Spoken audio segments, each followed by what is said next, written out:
Singh, welcome to the show.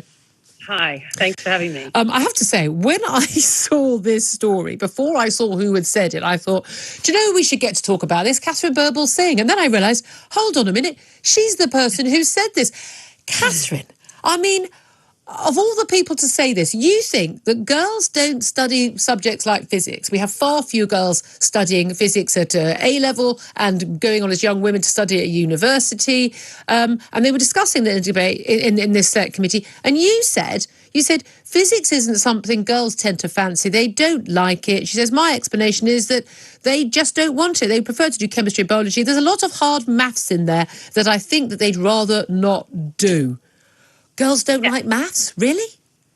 Well, I was talking specifically about why it was our girls had chosen biology and chemistry over physics. So the fact is, I had spent 20 minutes before that talking about all the various cultural issues. I talked about role models and how important role models are, and if girls don't have role models, that they won't choose STEM subjects. Because we weren't talking just about physics, we were talking about STEM subjects, and that nationally it's a problem that there aren't as many girls taking STEM subjects. Mm-hmm.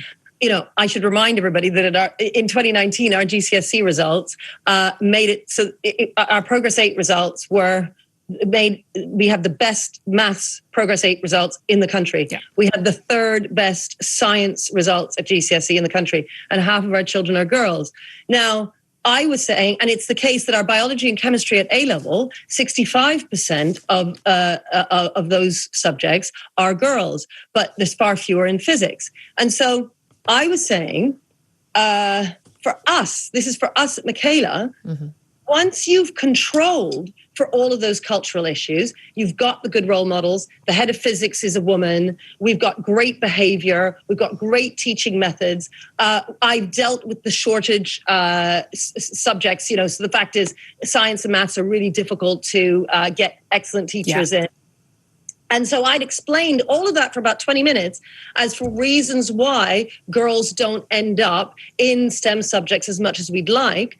But specifically for our girls, because we have controlled for all of those environmental issues, that I suspect that the reason why they're not choosing physics and they're choosing biology and chemistry instead is because they don't like the hard maths. Just like the boys who haven't chosen physics. I mean, it is just a fact that people often don't choose physics because they don't like the hard maths. These sciences are very different. We often, don't we, just especially people like me who didn't do the sciences, we try to say the science is over there, but actually they are very different skill sets and very different ways of learning and different kinds of knowledge. There's been some really interesting developments on this front, this push to get women and girls into STEM subjects. But I see some statistics a few years ago which showed that even when girls at school are doing the three sciences and obviously doing maths, of course, at GCSE, and even when they go on and study science and maths at A-level, it is very, very normal for girls who've studied science and maths at A-levels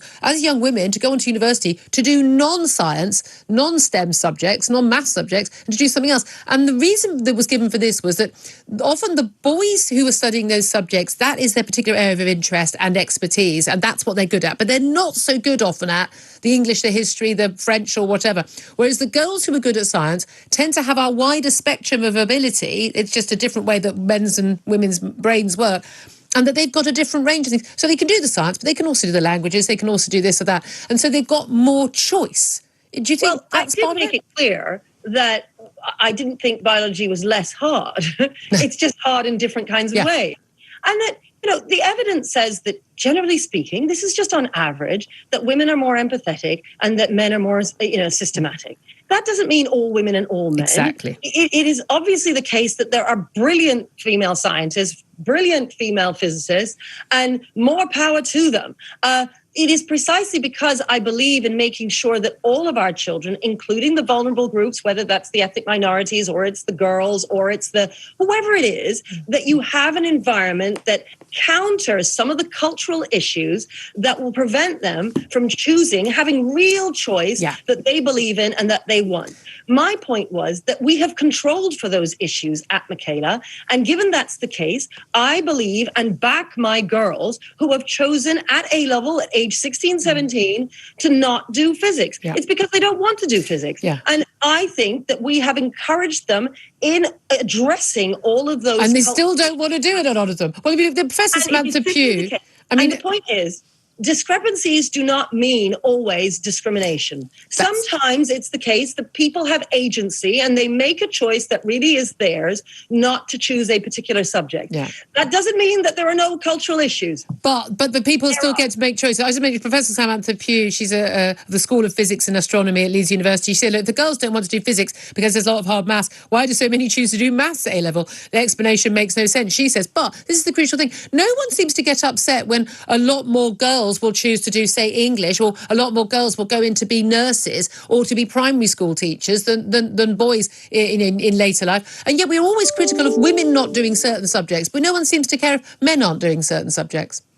Yes, although I do think I spent 20 minutes talking about it on there, which is that there are the cultural issues. We do need to address those. We have addressed those issues at Michaela. And so, but it is not the case that if you don't have 50% of girls and 50% of boys, there is necessarily a problem. You need to look at the cultural issues. You need to address those, which we have done brilliantly. And you can still have a difference, which is fascinating. It's always good to get your perspective. Catherine Burble saying thank you very much. She is not just a top headmistress, strictest headmistress in the country.